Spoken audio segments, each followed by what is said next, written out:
Ladies and gentlemen, welcome back to the channel and Merry Christmas Eve. It's time for an edition of Celtic Transfer Talk. That's right, Christmas Eve, and we have a Celtic Transfer Talk. You thought it'd be chilled, it'd be easy going, that there wouldn't be much to talk about on Christmas Eve, but that is never the case at Celtic Football Club, is it? We've got to talk about the future of KYOGO, of all people, on the 24th of December. All of that, plus a Rangers statement.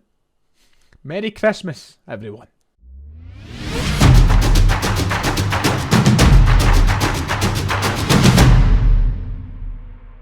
If you haven't already, please make sure to hit like and subscribe. It would be much appreciated. And thank you all so much for the support we've had throughout 2024. I think we've had over 5,000 new subscribers, over 3 million views on the channel as things currently stand, and taking the channel to the #1 most subscribed Celtic fan channel on the whole of YouTube.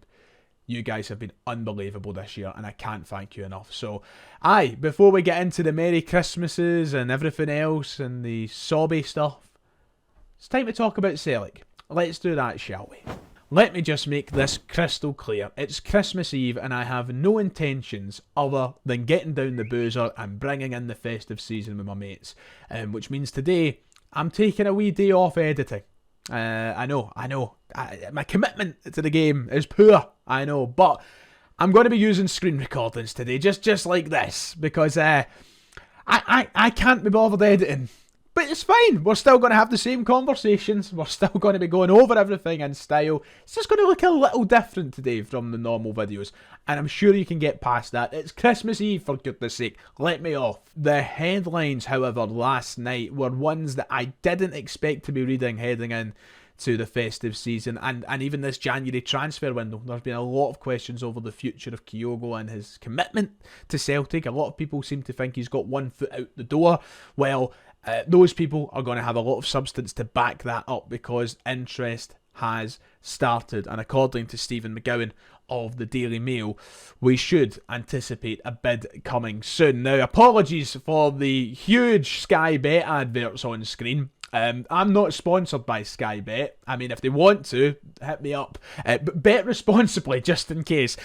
These were the headlines in the Sky Bet sponsored Daily Mail, that the Americans are preparing a new bid for Celtic star striker KYOGO. Atlanta United, who are now managed by Ronnie Deila, by the way. He just got the job this past week as Atlanta United boss. Atlanta United are considering a fresh approach to sign Celtic striker KYOGO Furuhashi, willing to pay a fee in the region of £10 million to land the Japanese talisman in the summer transfer window. The MLS club were offered no encouragement. However, with 2 designated player slots vacant ahead of this new season, the ambitious outfit are in the market for a marquee centre forward. Reports in Portugal state that talks with Benfica about a move for Brazilian Arthur Cabral have hit a stumbling block over prices, and Mail Sport understands that KYOGO remains on a list of targets. So Ronnie Deila, former Celtic boss and for some Celtic cult hero, is here to try and take one of the modern cult heroes in KYOGO, which will ruffle some feathers. This wasn't a headline I expected to read. I'm not going to lie. I didn't think that KYOGO would be linked with a potential move out the door in the January transfer window. Was that naive of me? Possibly, because a lot of fans seem to suggest throughout the past 5 or 6 months that it's a no-brainer, that he's away, that he was already gone, that the next move that popped up for him was the one after the Manchester City links at the end of the summer transfer window, after the changing of his agent in the summer transfer window, and ultimately after some of his form this season. People just think that it's time for KYOGO to maybe move on, and to that, I don't know how I feel. I must say, I really don't know how I feel. £10 million is a lot of money, of course. But we're talking about Celtic's talisman here. We're talking about Celtic's star striker, and the striker who has had the majority of Celtic supporters using that tagline of the best since Larsson over the past 3 or 4 years. But very quickly it seems like Celtic fans have changed their tune. Not everyone, of course, but I have been looking at the reaction online. I have been looking at the reaction to this story breaking last night, and I'm shocked at the amount of people who are willing to just see Kyogo go in January. I must admit, I'm absolutely stunned. Listen, I have been very critical of Kyogo's form this season. I've been very critical of Kyogo's form perhaps since Brendan Rodgers came through the door. So much so that I have had people in the comment section of my videos saying that I have an agenda against Kyogo, which is simply not true. I just have very high expectations for somebody who's been such a special player at this club, such a great goal scorer. And this season, more than any, we haven't seen him live to those expectations.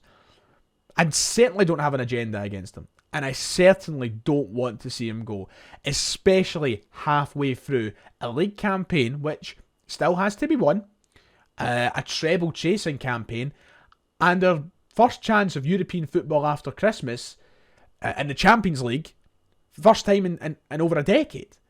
Why would I want to see our star striker leave through all of that? And yet there seems to be so many people who are volunteering themselves on social media to drive Kyogo to the airport themselves, just because he's had a rocky few months. This was the tweet that I posted last night when the news broke, that I could tell that a lot of people would jump in two-footed here and say, get rid of him. This is the time to get rid of him. Take the £10 million and we'll get someone else. And as I worded in my tweet, all I can say is Kyogo has been an absolute joy to watch since the minute he got here. We love him, and we should still love him. And for some, of course they still do. But for some it seems that they don't.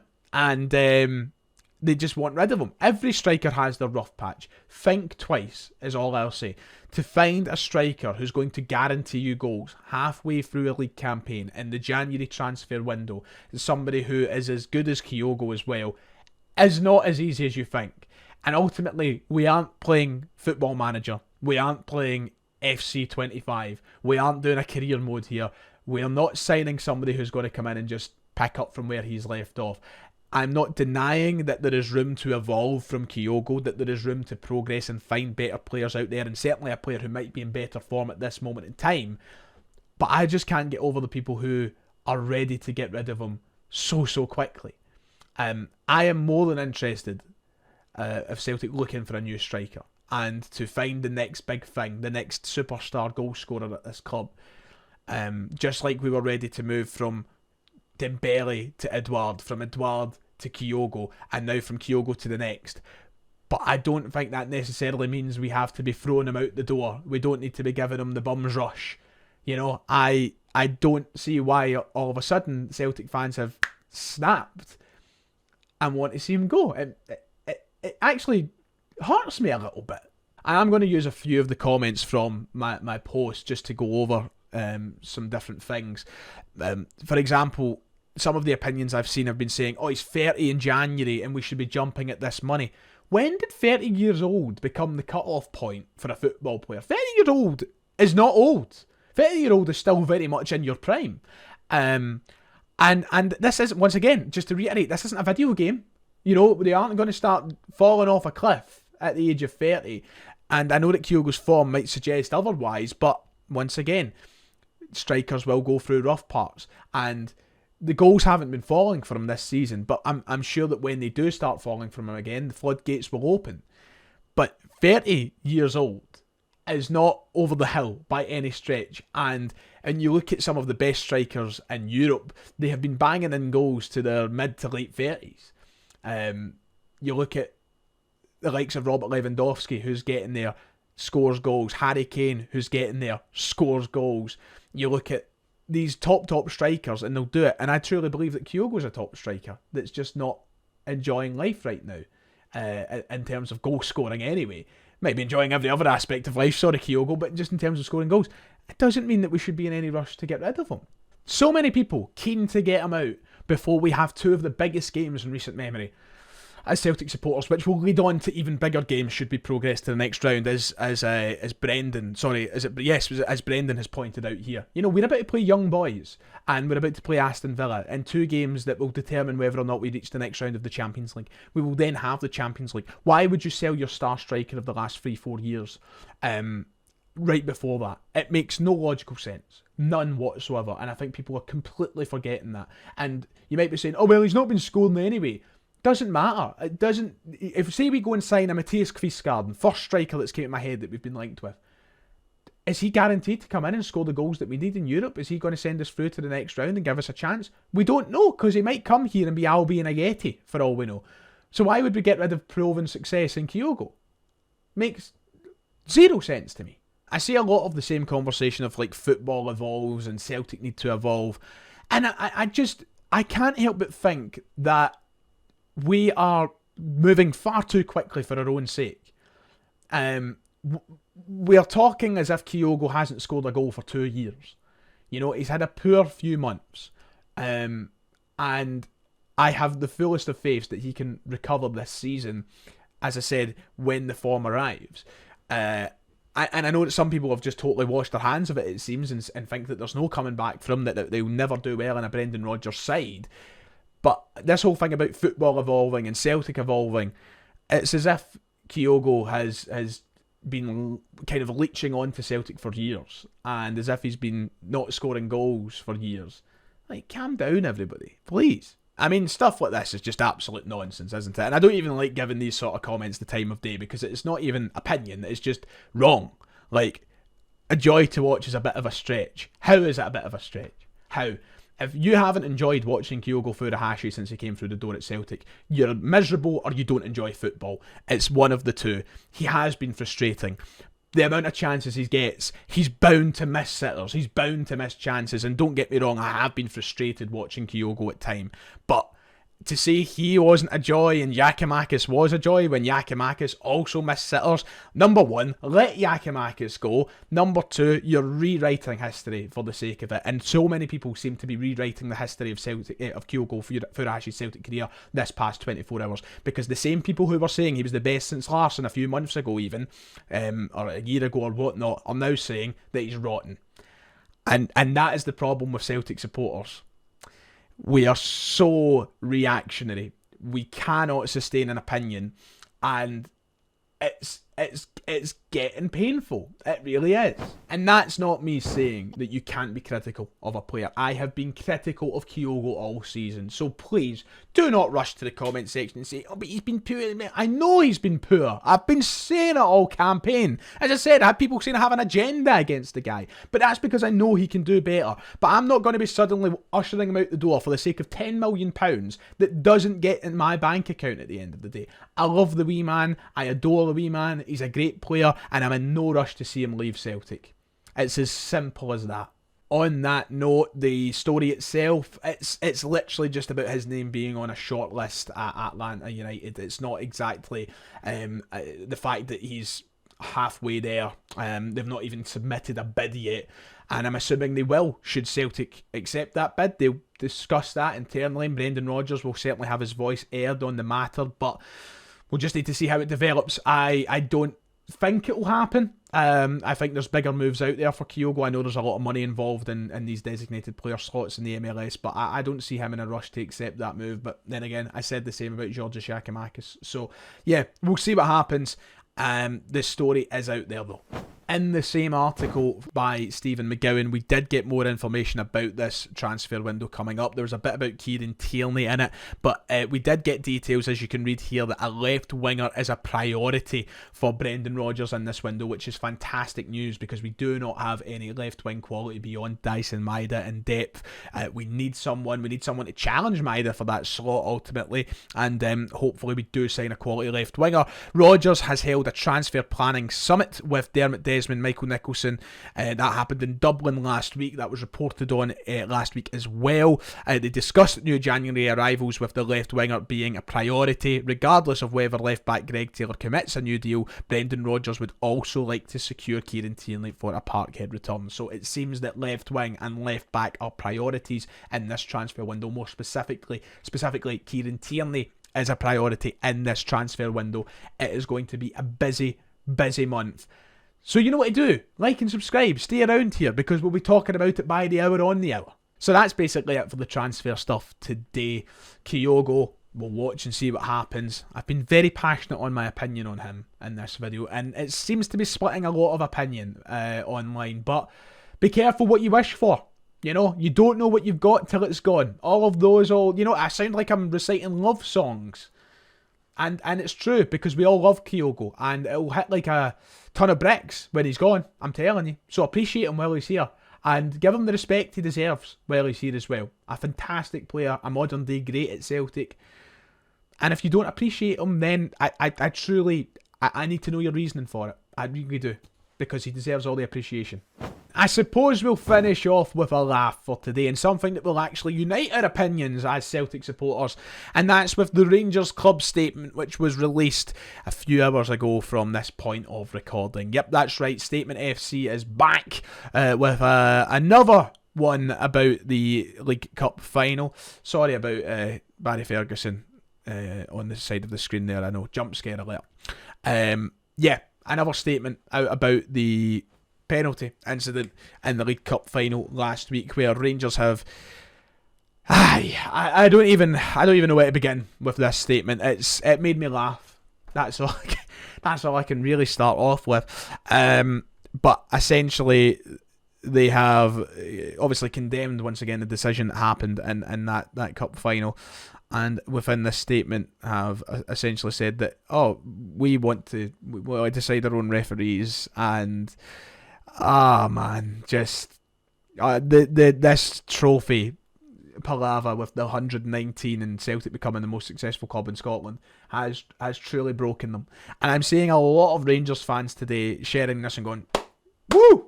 Great, that's exactly what I wanted from the club. I would be mortified if this was Celtic. They are losers of the highest order. And I feel like a broken record every time I need to say this. This YouTube channel was started in the hope that I could be as fair in my assessments as possible.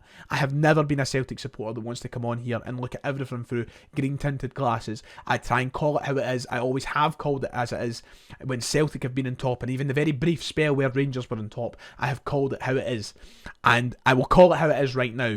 It is sore losing of the highest order. It is coping of the highest order, and it is embarrassment of the highest order from Rangers, the way that they have carried on. We are over a week now. We are approaching 10 days from the final whistle and from the last penalty kick of the shootout in that League Cup final, and Rangers are still putting out crybaby statements like this, where they can't even, and this is where it gets pathetic, and this is, the Rangers fans lap this up. They love this. See, when we get referred to as them, or when they call us anything bar Celtic, they love it. They lap it up. It's like a kink, and I don't know what it is. I really, it's strange, but it's fucking dystopian stuff. They love it. So you'll see that in this statement a number of times it's always the club that benefited from the error. It's never Celtic. Grow up. You're trying to impress your simpleton fan base who lap this shite up. It's embarrassing. You don't see me holding back from saying Rangers, because I'm not a fucking child. I'm not 2 years old. Just say Celtic. What age? Who is writing these statements? And it's the same, it's not just the fucking people that write the statements, it's everybody from board level to the management to the players. It's some unwritten rule, and it's fucking bizarre. It's weird wee guy behaviour, honestly. But the statement essentially is saying, we don't like what the SFA are doing, we want them to improve, we want to fucking decide the referees, we want the guy sacked that made the decision, we want action.